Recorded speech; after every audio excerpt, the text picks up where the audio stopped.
Kirk was unique because he was able to talk to anybody, the high and the low and the in-between people, and he could talk to them in their language, and they would understand what he was saying, and he was able to communicate with them in a way that most people were not able to do.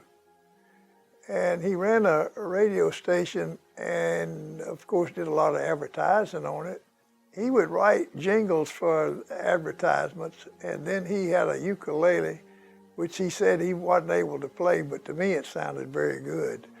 And he would play the ukulele and he would sing the advertisements on his radio show, and he captivated an audience that really loved him and what he did. Jim was a warm, generous, and very patriotic man. He had a wonderful sense of humor and an expansive outlook on life. He was a person that was a people person. He was always very kind and very considerate.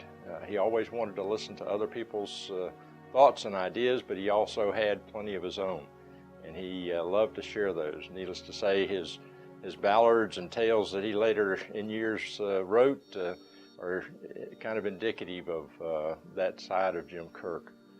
He was a great person to relate to. He just bubbled over with enthusiasm and his love for not only what he did as a radio announcer and in the radio business, but also because of his love for this community. Jim's greatest passion was people. He loved people.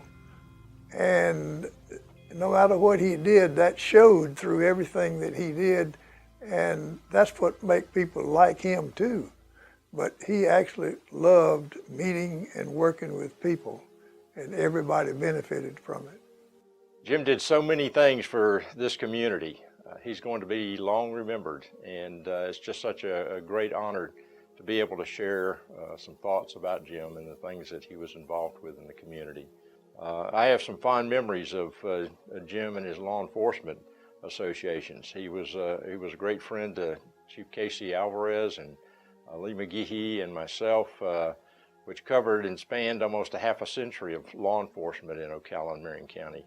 One of the more comical things that I remembered about Jim was back when Chief Alvarez was the chief of police. Jim always talked about, well, he was mayor, but you know, it sure would be nice if he just had a badge. So Chief Alvarez arranged for him to get just an officer's badge that he could have at the time. And then later on, when Lee McGehee came chief, Lee was able to promote Jim and promoted him to corporal, and had a lot of fun and a lot of jokes about him being a corporal over the years. And then when I came along as chief, it was after a number of years, and Jim came and talked to me one day. Said, you know, he said, I've been a corporal for a long time. He says, don't you think I could get a little promotion? And I said, well, Jim, what's your idea of a promotion? He says, well, you know, he says, Captain Kirk was kind of a pretty important person. And I said, well, let me think about it and let me talk to the current mayor and see what we can work out.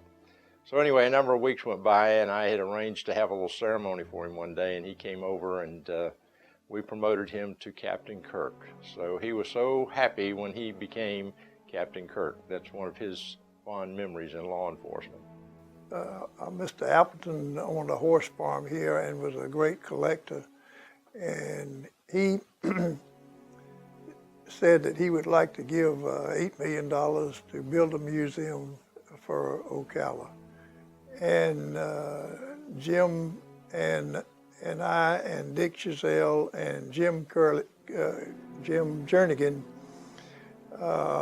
represented the people of Ocala, and we worked with him and got that museum built.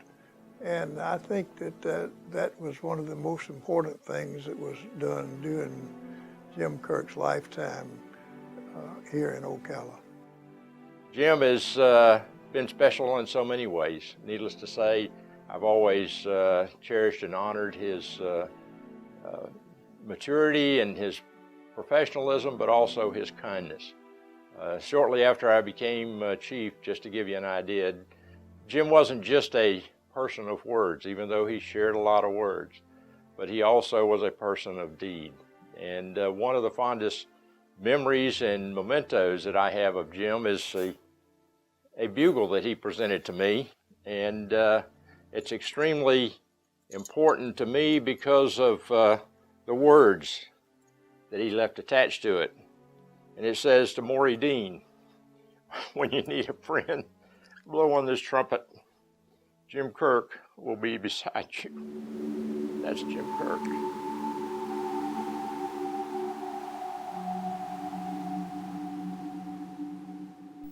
Come in.